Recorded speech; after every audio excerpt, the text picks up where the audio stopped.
5월 22일 성경 읽기를 시작하겠습니다. 출애굽기 17장 반석에서 물이 나오다. 이스라엘 자손의 온 회중이 여호와의 명령대로 신광야에서 떠나 그 노정대로 행하여 르비딤의 장막을 쳤으나 백성이 마실 물이 없는지라. 백성이 모세와 다투어 이르되 우리에게 물을 주어 마시게 하라. 모세가 그들에게 이르되 너희가 어찌하여 나와 다투느냐. 너희가 어찌하여 여호와를 시험하느냐. 거기서 백성이 목이 말라 물을 찾음에 그들이 모세에게 대하여 원망하여 이르되 당신이 어찌하여 우리를 애굽에서 인도에 내어서 우리와 우리 자녀와 우리 가축이 목말라 죽게 하느냐. 모세가 여호와께 부르짖어 이르되 내가 이 백성에게 어떻게 하리이까. 그들이 조금 있으면 내게 돌을 던지겠나이다. 여호와께서 모세에게 이르시되 백성 앞을 지나서 이스라엘 장로들을 데리고 나일강을 치던 내 지팡이를 손에 잡고 가라. 내가 호렙산에 있는 그 반석 위 거기서 내 앞에 서리니 너는 그 반석을 치라. 그곳에서 물이 나오리니 백성이 마시리라. 모세가 이스라엘 장로들의 목전에서 그대로 행하니라. 그가 그곳 이름을 마사 또는 무리바라 불렀으니 이는 이스라엘 자손이 다투었으며 또는 그들이 여호와를 시험하여 이르기를 여호와께서 우리 중에 계신가 안 계신가 하였음이더라. 아말렉과 싸우다. 그때 아말렉이 와서 이스라엘과 르비딤에서 싸우니라. 모세가 여호수아에게 이르되 우리를 위하여 사람들을 택하여 나가서 아말렉과 싸우라. 내일 내가 하나님의 지팡이를 손에 잡고 산 꼭대기에 서리라.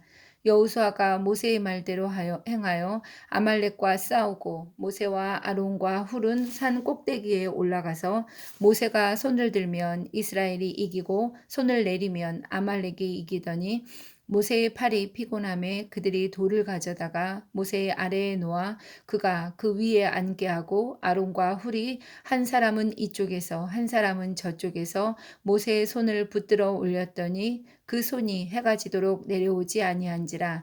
여호수아가 칼날로 아말렉과 그 백성을 쳐서 무찌르니라. 여호와께서 모세에게 이르시되 이것을 책에 기록하여 기념하게 하고 여호수아의 귀에 외워 들리라. 내가 아말렉을 없이하여 천하에서 기억도 못하게 하리라. 모세가 제단을 쌓고 그 이름을 여호와 니시라 하고 이르되 여호와께서 맹세하시기를 여호와가 아말렉과 더불어 대대로 싸우리라 하셨다 하였더라. 17장에서는 르비딤 반석에서 물이 나오는 이야기와 아말렉을 무찌르는 이스라엘 백성들에 대한 이야기가 나오고 있습니다. 신광야에서 르비딤으로 가는 길에 물이 없어서 또 백성들은 또 모세에게 대하여 원망하고 있습니다. 하나님께서는 음, 그들에게 그 어,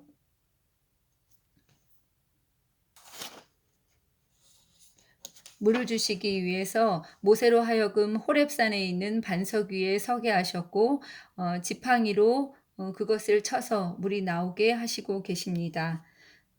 또 르비딤에서 아말렉과 싸우는 이스라엘의 모습이 그려지고 있는데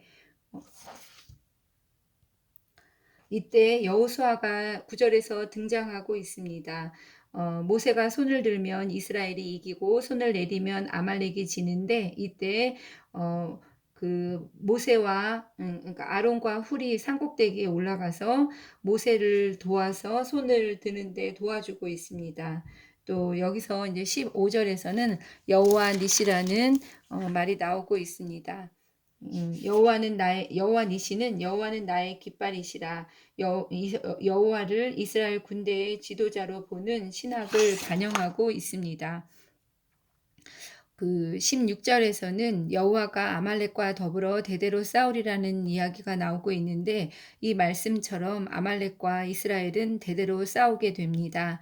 사울 왕은 아말렉을 정복하고 아각 왕을 죽이는 이야기가 사무엘상에 나오기도 하고 또 훗날에 그 바사 제국에서 왕후 에스더와 모르드게는 아각 사람 함므다다의 아들 하만과 갈등하게 돼서 온 유대인이 멸망당할 위기에 처하고 있는데 이때 하만이 바로 아말렉 사람입니다.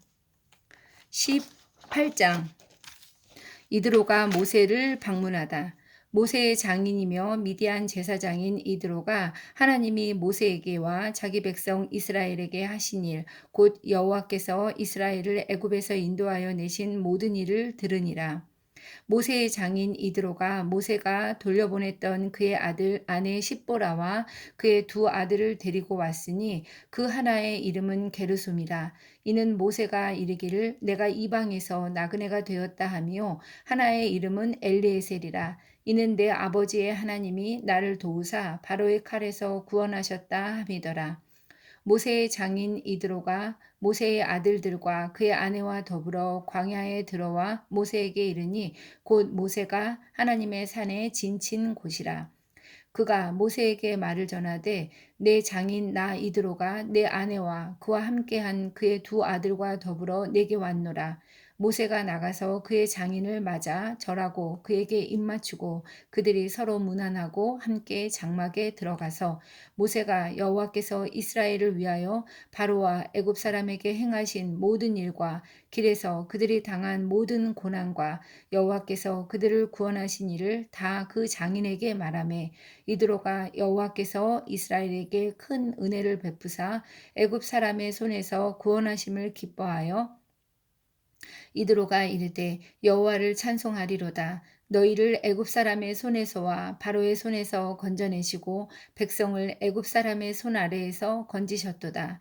이제 내가 알았도다. 여호와는 모든 신보다 크심으로 이스라엘에게 교만하게 행하는 그들을 이기셨도다. 하고 모세의 장인 이드로가 번제물과 희생 제물들을 하나님께 가져오매 아론과 이스라엘 모든 장로가 와서 모세의 장인과 함께 하나님 앞에서 떡을 먹으니라. 우두머리를 세워 재판하게 하다. 이튿날 모세가 백성을 재판하느라고 앉아있고 백성은 아침부터 저녁까지 모세 곁에 서 있는지라. 모세의 장인이 모세가 백성에게 행하는 모든 일을 보고 이르되 내가 이 백성에게 행하는 이 일이 어찌 됨이냐. 어찌하여 내가 홀로 앉아있고 백성은 아침부터 저녁까지 내 곁에 서 있느냐. 모세가 그의 장인에게 대답하되 백성이 하나님께 물으려고 내게로 옴이라. 그들이 일이 있으면 내게로 오나니 내가 그 양쪽을 재판하여 하나님의 율례와 법도를 알게 하나이다. 모세의 장인이 그에게 이르되 내가 하는 것이 옳지 못하도다. 너와 또 너와 함께한 이 백성이 필경 기력이 쇠하리니 이 일이 내게 너무 중함이라. 내가 혼자 할 수 없으리라. 이제 내 말을 들으라. 내가 내게 방침을 가르치리니 하나님이 너와 함께 계실지로다.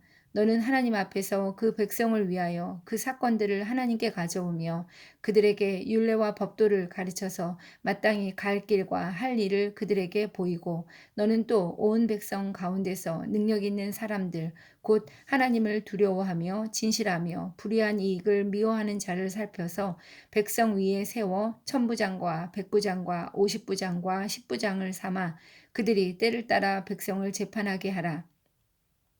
큰 일은 모두 내게 가져갈 것이요 작은 일은 모두 그들이 스스로 재판할 것이니 그리하면 그들이 너와 함께 담당할 것인즉 일이 내게 쉬우리라. 내가 만일 이 일을 하고 하나님께서도 내게 허락하시면 내가 이 일을 감당하고 이 모든 백성도 자기 곳으로 평안히 가리라. 이에 모세가 자기 장인의 말을 듣고 그 모든 말대로 하여 모세가 이스라엘 무리 중에서 능력 있는 사람들을 택하여 그들을 백성의 우두머리 곧 천부장과 백부장과 오십부장과 십부장을 삼음해 그들이 때를 따라 백성을 재판하되 어려운 일은 모세에게 가져오고 모든 작은 일은 스스로 재판하더라. 모세가 그의 장인을 보내니 그가 자기 땅으로 가니라. 18장에서는 모세의 장인인 이드로의 방문이 그려지고 있습니다. 모세의 장인 이드로가 모세가 돌려보냈던 그의 아내 십보라와 그의 두 아들을 데리고 왔습니다. 두 아들의 이름은 게르솜과 엘리에셀입니다. 게르솜의 뜻은 내가 이방에서 나그네가 되었다는 뜻이고 엘리에셀은 내 아버지의 하나님이 나를 도우사 바로의 칼에서 구원하셨다 하는 뜻을 가지고 있습니다. 모세에게 찾아온 이드로는 모세에게 국가 조직 정비를 조언하고 있습니다. 모세는 또 이에 따르고 있습니다. 19장. 이스라엘 자손이 애굽 땅을 떠난 지 3개월이 되던 날 그들이 시내 광야에 이르니라. 그들이 르비딤을 떠나 시내 광야에 이르러 그 장막에 광야에 장막을 치되 이스라엘이 거기 산 앞에 장막을 치니라. 모세가 하나님 앞에 올라가니 여호와께서 산에서 그를 불러 말씀하시되 너는 이같이 야곱의 집에 말하고 이스라엘 자손들에게 말하라. 내가 애굽 사람에게 어떻게 행하였음과 내가 어떻게 독수리 날개로 너희를 업어 내게로 인도하였음을 너희가 보았느니라. 세계가 다 내게 속하였나니 너희가 내 말을 잘 듣고 내 언약을 지키면 너희는 모든 민족 중에서 내 소유가 되겠고 너희가 내게 대하여 제사장 나라가 되며 거룩한 백성이 되리라. 너는 이 말을 이스라엘 자손에게 전할지니라. 모세가 내려와서 백성의 장로들을 불러 여호와께서 자기에게 명령하신 그 모든 말씀을 그들 앞에 진술하니 백성이 일제히 응답하여 이르되 여호와께서 명령하신 대로 우리가 다 행하리이다. 모세가 백성의 말을 여호와께 전하매 여호와께서 모세에게 이르시되 내가 빽빽한 구름 가운데서 내게 임함은 내가 너와 말하는 것을 백성들이 듣게 하며 또한 너를 영영히 믿게 하려 함이니라. 모세가 백성의 말을 여호와께 아뢰었으므로 여호와께서 모세에게 이르시되 너는 백성에게로 가서 오늘과 내일 그들을 성결하게 하며 그들에게 옷을 빨게 하고 준비하게 하여 셋째 날을 기다리게 하라. 이는 셋째 날에 나 여호와가 온 백성의 목전에서 시내산에 강림할 것이니 너는 백성을 위하여 주위에 경계를 정하고 이르기를 너희는 삼가 산에 오르거나 그 경계를 침범하지 말지니 산을 침범하는 자는 반드시 죽임을 당할 것이라. 그런 자에게는 손을 대지 말고 돌로 쳐 죽이거나 화살로 쏘아 죽여야 하리니 짐승이나 사람을 막론하고 살아남지 못하리라 하고 나팔을 길게 불거든 산 앞에 이를 것이니라 하라. 모세가 산에서 내려와 백성에게 이르러 백성을 성결하게 하니 그들이 자기 옷을 빨더라. 모세가 백성에게 이르되 준비하여 셋째 날을 기다리고 여인을 가까이 하지 말라 하니라. 셋째 날 아침에 우레와 번개와 빽빽한 구름이 산 위에 있고 나팔 소리가 매우 크게 들리니 진중에 있는 모든 백성이 다 떨더라. 모세가 하나님을 맞으려고 백성을 거느리고 진에서 나오매 그들이 산 기슭에 서 있는데 시내산의 연기가 자욱하니 여호와께서 불 가운데서 거기 강림하심이라. 그 연기가 옹기가마 연기같이 떠오르고 온 산이 크게 진동하며 나팔 소리가 점점 커질 때에 모세가 말한즉 하나님이 음성으로 대답하시더라. 여호와께서 시내산 곧 그 산 꼭대기에 강림하시고 모세를 그리로 부르시니 모세가 올라가매 여호와께서 모세에게 이르시되 내려가서 백성을 경고하라. 백성이 밀고 들어와 나 여호와에게로 와서 보려고 하다가 많이 죽을까 하노라. 또 여호와에게 가까이 하는 제사장들에게 그 몸을 성결히 하게 하라. 나 여호와가 그들을 칠까 하노라. 모세가 여호와께 아뢰되 주께서 우리에게 명령하여 이르시기를 산 주위에 경계를 세워 산을 거룩하게 하라 하셨사온즉 백성이 시내산에 오르지 못하리이다. 여호와께서 그에게 이르시되 가라. 너는 내려가서 아론과 함께 올라오고 제사장들과 백성에게는 경계를 넘어 나 여호와에게로 올라오지 못하게 하라. 내가 그들을 칠까 하노라. 모세가 백성에게 내려가서 그들에게 알리니라. 19장에서는 하나님께서 이제 시내산 언약의 준비를 하고 계십니다. 이제 이스라엘 백성들이 애굽 땅을 떠난 지 3개월이 되던 날 시내 광야에 도착하고 있습니다. 하나님께서는 독수리 날개로 업어서 여기까지 인도하셨음을 말씀하고 계십니다. 그리고 5장부터 6장까지 세계가 다 내게 속하였나니 너희가 내 말을 잘 듣고 내 언약을 지키면 너희는 모든 민족 중에서 내 소유가 되겠다고 말씀하고 계십니다. 이스라엘은 하나님의 특별한 소유입니다. 값지고 귀중한 보석과 같은 존재가 될 것입니다. 또한 하나님께서는 아브라함과 처음 맺었던 복의 근원이 되게 하시겠다는 그 언약을 나라 전체에 적용하셔서 제사장 나라가 되게 하시겠다고 말씀하고 계십니다. 또 6절에서는 이스라엘이 제사장 나라가 되려면 거룩한 백성이 되어야 함을 이야기하고 있습니다. 하나님께서는 아브라함을 복의 근원으로 부르시고 나서 그에게 의와 공도를 행하게 하려고 아브라함을 택하셨다고 말씀하셨던 것처럼 이스라엘 백성들도 다른 민족을 하나님께로 인도하는 복의 근원이 되는 그런 민족, 제사장 나라가 되기 위해서는 거룩한 백성이 되어야만 한다고 말씀하고 계십니다. 또 19절에서는 모세가 말하면 하나님께서 음성으로 대답하셨다는 이야기가 나오고 있습니다. 모세는 하나님과 직접 대면해서 음성으로 그 대답을 듣고 있습니다. 20장에는 이제 십계명이 나오고 있습니다. 20장 읽겠습니다. 하나님이 이 모든 말씀으로 말씀하여 이르시되 나는 너를 애굽 땅 종되었던 집에서 인도하여 낸 내 하나님 여호와니라. 너는 나 외에는 다른 신들을 내게 두지 말라. 너를 위하여 새긴 우상을 만들지 말고 또 위로 하늘에 있는 것이나 아래로 땅에 있는 것이나 땅 아래 물속에 있는 것에 어떤 형상도 만들지 말며 그것들에게 절하지 말며 그것들을 섬기지 말라. 나 내 하나님 여호와는 질투의 하나님인즉 나를 미워하는 자의 죄를 갚되 아버지로부터 아들에게로 3, 4대까지 이르게 하거니와 나를 사랑하고 내 계명을 지키는 자에게는 천대까지 은혜를 베푸느니라. 너는 내 하나님 여호와의 이름을 망령되게 부르지 말라. 여호와는 그의 이름을 망령되게 부르는 자를 죄 없다 하지 아니하리라. 안식일을 기억하여 거룩하게 지키라.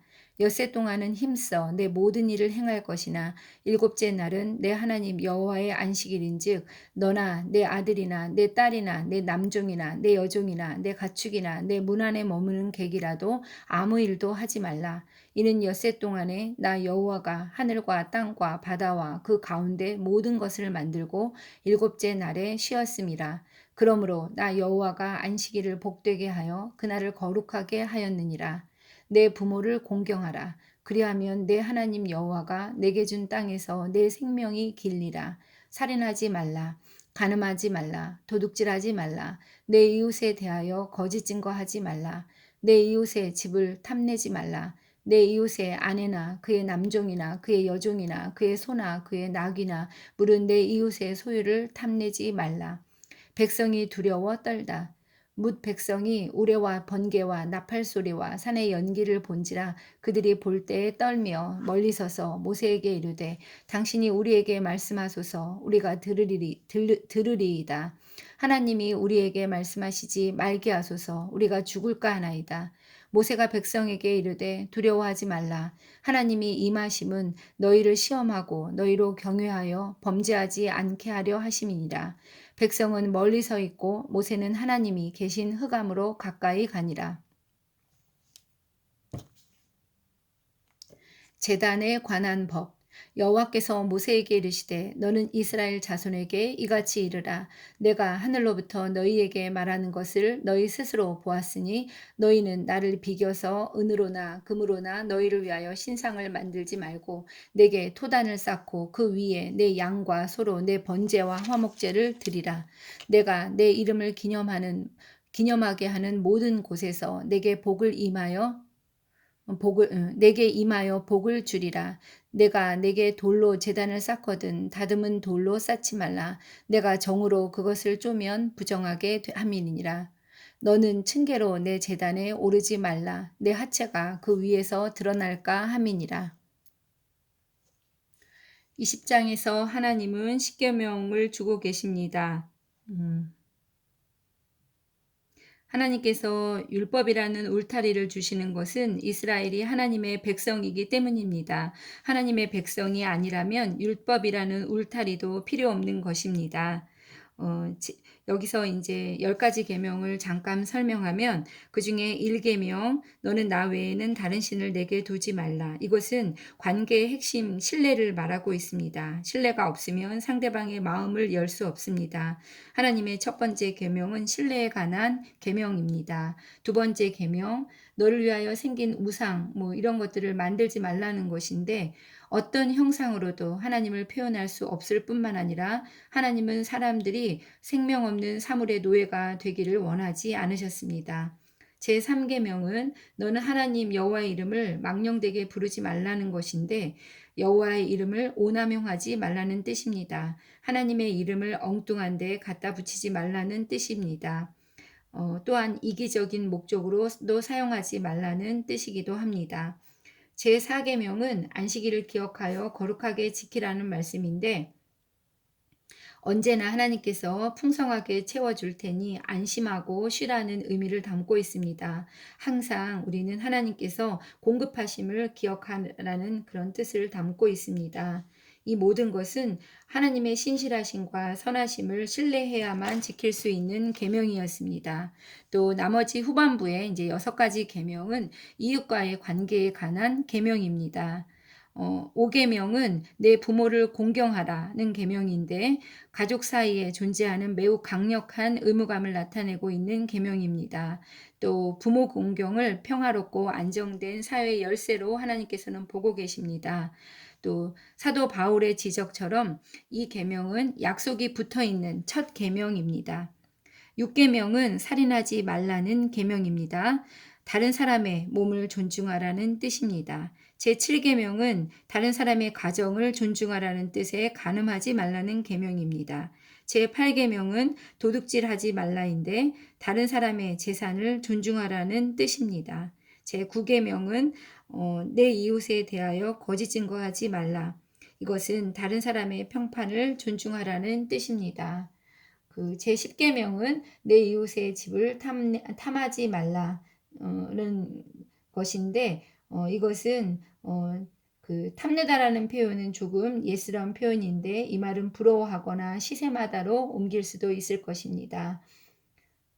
하나님께서 이렇게 율법을 주신 이유는 율법은 새로운 국가를 인도하고 이방 나라들과 구별시켜주는 광범위한 도덕적인 원칙들이었습니다. 율법은 인간의 죄를 드러내서 구세주의 필요성을 깨닫게 하는 그런 기능을 하고 있습니다. 또 예수님도 율법이나 선지자를 폐하러 오시지는 않으셨다고 말씀하고 계십니다. 자, 21장 읽도록 하겠습니다.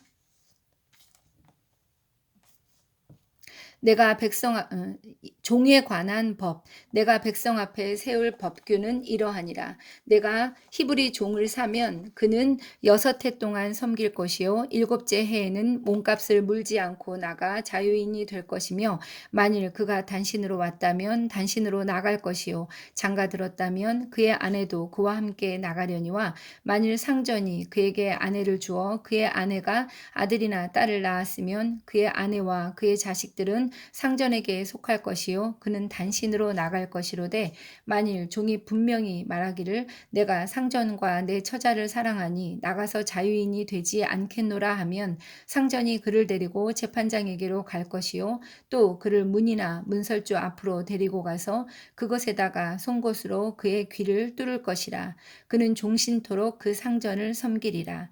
사람이 자기의 딸을 여종으로 팔았으면 그는 남종같이 나오지 못할지며 만일 상전이 그를 기뻐하지 아니하여 상관하지 아니하면 그를 속량하게 할 것이나 상전이 그 여자를 속인 것이 되었으니 외국인에게는 팔지 못할 것이요 만일 그를 자기 아들에게 주기로 하였으면 그를 딸같이 대우할 것이요 만일 상전이 다른 여자에게 장가들지라도 그 여자의 음식과 의복과 동침하는 것은 끊지 말 것이요 그가 이 3가지를 시행하지 아니하면 여자는 속전을 내지 않고 거저 나가게 할 것이니라.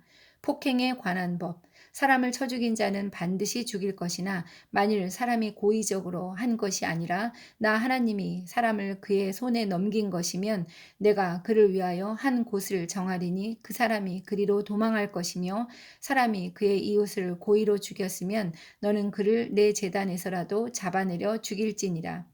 자기 아버지나 어머니를 치는 자는 반드시 죽일지니라. 사람을 납치한 자가 그 사람을 팔았든지 자기 수하에 두었든지 그를 반드시 죽일지니라. 자기의 아버지나 어머니를 저주하는 자는 반드시 죽일지니라. 사람이 서로 싸우다가 하나가 돌이나 주먹으로 그의 상대방을 쳤으나 그가 죽지 않고 자리에 누웠다가 지팡이를 짚고 일어나 걸으면 그를 친 자가 형벌은 면하되 그간의 손해를 배상하고 그가 완치되게 할 것이니라. 사람이 매로 그 남종이나 여종을 쳐서 당장에 죽으면 반드시 형벌을 받으려니와 그가 하루나 이틀을 연명하면 형벌을 면하리니 그는 상전의 재산임이라. 사람이 서로 싸우다가 임신한 여인을 쳐서 낙태하게 하였으나 다른 해가 없으면 그 남편의 청구대로 반드시 벌금을 내되 재판장의 판결을 따라 낼 것이니라. 그러나 다른 해가 있으면 값되 생명은 생명으로, 눈은 눈으로, 이는 이로, 손은 손으로, 발은 발로, 된 것은 된 것으로, 상하게 한 것은 상함으로, 때린 것은 때림으로 갚을지니라. 사람이 그 남종의 한 눈이나 여종의 한 눈을 쳐서 상하게 하면 그 눈에 대한 보상으로 그를 놓아줄 것이며, 그 남종의 이나 여종의 이를 쳐서 빠뜨리면 그 이에 대한 보상으로 그를 놓아줄지니라. 임자의 책임. 소가 남자나 여자를 받아서 죽이면 그 소는 반드시 돌로 쳐서 죽일 것이요 그 고기는 먹지 말 것이며 임자는 형벌을 면하려니와 소가 본래 받는 버릇이 있고 그 임자는 그로 말미암아 경고를 받았으되 단속하지 아니하여 남녀를 막론하고 받아 죽이면 그 소는 돌로 쳐 죽일 것이고 임자도 죽일 것이며 만일 그에게 속죄금을 부과하면 무릇 그 명령한 것을 생명의 대가로 낼 것이며 아들을 받든지 딸을 받든지 이 법규대로 그 임자에게 행할 것이며 소가 만일 남종이나 여종을 받으면 소 임자가 은 30세겔을 그의 상전에게 쳐줄 것이요 소는 돌로 쳐서 죽일지니라. 사람이 구덩이를 열어두거나 구덩이를 파고 덮지 아니하므로 소나 나귀가 거기에 빠지면 그 구덩이 주인이 잘 보상하여 짐승의 책임자에게 돈을 줄 것이요 죽은 것은 그가 차지할 것이니라. 이 사람의 소가 저 사람의 소를 받아 죽이면 살아있는 소를 팔아 그 값을 반으로 나누고 또한 죽은 것도 반으로 나누려니와 그 소가 본래 받는 버릇이 있는 줄을 알고도 그 임자가 단속하지 아니하였으면 그는 서로 소를 갚을 것이요 죽은 것은 그가 차지할지니라. 21장에서 23장까지는 율법에 대한 이야기가 나오고 있습니다. 율법은 도덕법, 예를 들어서 이제 십계명도 있고 또 그 외에 의식법이라든가 제의법, 시민법으로 구분할 수 있습니다. 도덕법은 오늘날의 그리스도인들에게도 유효하지만 나머지는 이스라엘 역사에 존재한 특정 시대만을 규율하는 것입니다. 그래서 오늘날 우리에게는 구속력을 갖지 못합니다. 21장에서는 종에 관한 법과 폭행에 관한 법이 나오고 있습니다. 여기서 우리가 종이라고 하면 오늘날의 개념과는 조금 다르다고 합니다. 옛날의 종은 요즘처럼 굉장히 그 주인에게 예속돼서 정말 사람다운 대우를 못 받는 그런 종이 아니라 꽤 그 자신의 이야기도 하고 주인과 함께 그 집안의 가정사를 또 그 책임지고 하기도 하는 그런 종이었다고 합니다. 그래서 그 요셉도 그 종이 되었을 때 그 집안의 가정 총무로 일하는 장면이 나오기도 하고 이삭도 자신의 아들의 그런 저기 혼처를 구하기 위해서 종에게 많은 재산을 주면서 그 아내를 구해오게 부탁하는 그런 장면을 시키는 장면을 볼 수 있습니다. 그때 그 많은 재산을 어마어마한 재산을 줘서 인제 그 아내를 구하게 하는데 그 재산을 정말 가지고 도망갈 수도 있었겠죠. 그만큼 그 이스라엘에게서 종이라는 것은 요즘과는 다르게 나름대로의 그런 그 주인에게 신뢰를 받고 또 관계가 꽤 돈독한 것을 볼 수 있습니다. 또한 그 히브리 종의 특징 중에 하나는 7년째가 되면 자유해진다는 것입니다. 영원한 종이 되는 것이 아니라 일곱째 해에는 몸값을 물지 않고 나가서 자유인이 되는데 이거 절대로 히브리인들은 평생 동안 종을 삼지 않았다고 합니다. 그렇지만 그가 원한다면 종신노예법도 있습니다. 어 재판장에게로 가서 상전이 그를 데리고 가서 귀에다가 그 송곳으로 뚫어서 그 종신토록 그 상전을 섬기게 하기도 하였습니다. 오늘은 21장까지 읽었습니다.